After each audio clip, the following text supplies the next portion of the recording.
Le Grand Matin Sud Radio, la vérité en face. Jean-François Aquili. 9h21, c'est quoi le problème, Félix Mathieu? Plus d'un enfant sur 10 est privé de vacances pour des raisons financières dans notre pays. C'est l'INSEE qui le dit.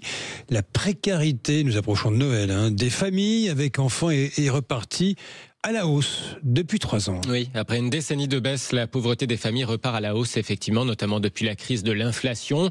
Si on compare ces données INSEE, l'an dernier, par exemple, très précisément, 11,2% des enfants n'ont pas pu partir en vacances parce que leur famille n'en avait pas les moyens. 11,2% quand c'était 10,6% en 2021. Donc ça progresse, oui. Si on reste sur la tendance à l'échelle, là, carrément d'une décennie, on voit que la crise de l'énergie aussi est passée par là. Le nombre d'enfants qui vivent dans un logement insuffisamment chauffé a doublé depuis 2014. On est passé de 5% à désormais 10%. Un enfant sur 10 vit dans un logement trop froid en hiver.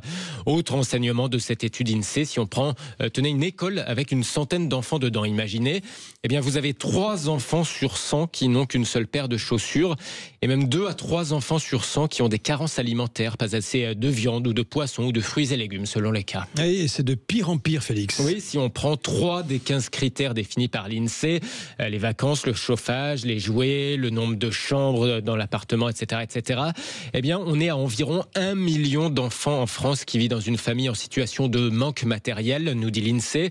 Depuis quelques années, la trajectoire à la baisse s'est enrayée. C'est reparti à la hausse. Cette précarité touche en priorité le profil type, c'est des familles monoparentales.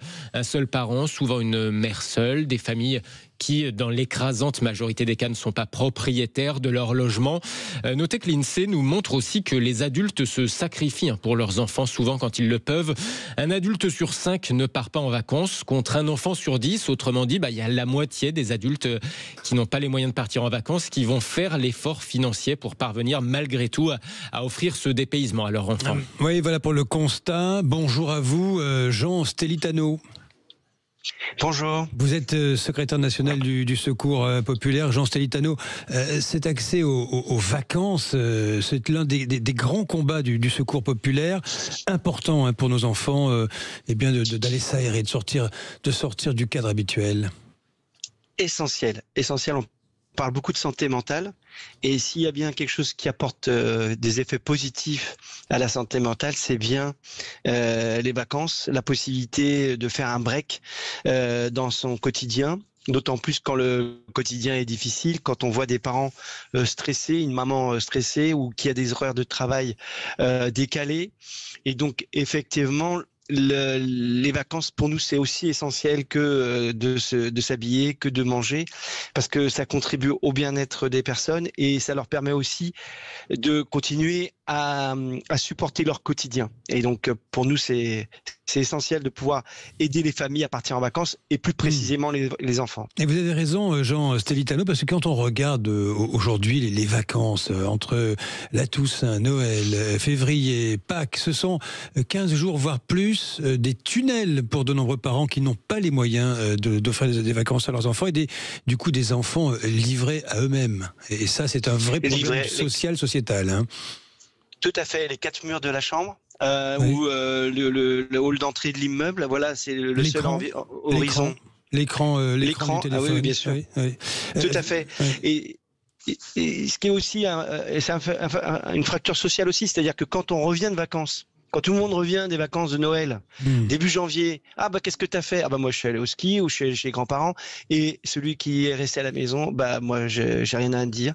Et donc j'ai rien à raconter. Et c'est pour ça qu'on a inventé les journées des oubliés vacances. C'est pour ça que même 2 jours, on parle souvent d'une semaine, tout ça. Mais même déjà 2 jours, passer une journée extraordinaire, de pouvoir sortir, d'aller dans un centre de vacances, d'aller se dépayser au bord de la mer pour ceux qui n'y vont pas, c'est tellement important quand on arrive à la rentrée avec les copains. Et c'est tellement vrai, restez là, vous restez avec nous, Jean Stelitano, tellement vrai ce que vous dites. Félix Mathieu. Jean Stelitano, je crois qu'on l'a perdu. Je ne sais pas si on va le retrouver dans un instant. Petite Jean Stelitano rupture. qui m'expliquait qu'effectivement, quand on a des publics précaires, et il en voit de plus en plus de nouveaux profils de précaires, c'est malheureusement souvent le premier poste de dépense qui va sauter quand les fins de mois deviennent difficiles, évidemment, parce que il y a l'alimentation, Le logement, c'est évidemment ceux sur lesquels, c'est les derniers postes sur lesquels on va faire des économies. Et les vacances, ça va être besoin qu'il qualifie d'essentiel, mais c'est malheureusement ce qui est sacrifié en premier quand ça devient compliqué. Je voulais aussi l'interroger, je ne sais pas si on va le retrouver. Nous ne l'avons pas retrouvé, Jean Stelitano, mais il a dit des choses essentiel, notre secrétaire national du Secours populaire. C'est vrai qu'il est important pour nos enfants en fin de vacances de pouvoir raconter ce qu'ils ont vécu. Question, nous l'avons retrouvé. Vous êtes là, Jean Stelitano. Vous voyez, c'est se résout toujours ces petits écueils téléphoniques. Question de Félix Mathieu. Vous constatez au Secours populaire ces dernières années des nouveaux profils de public atteints par cette précarité, de gens qui auraient jamais cru se retrouver à demander de l'aide. Exactement. On a des familles avec les deux parents qui travaillent, des classes moyennes.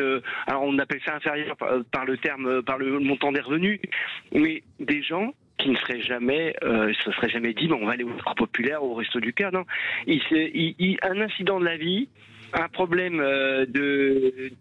d'accident de voiture, la voiture à réparer, un peu de maladie, et tout c'est il n'y a plus de marge de manœuvre. Les Français, la grande majorité des Français n'ont plus de marge de manœuvre, n'ont plus cette épargne qui va permettre, et donc ils font, imaginez comment ça peut être dur que de franchir les portes du Secours populaire pour des gens qui travaillent, qui pensent être autonomes, qui pensent être indépendants.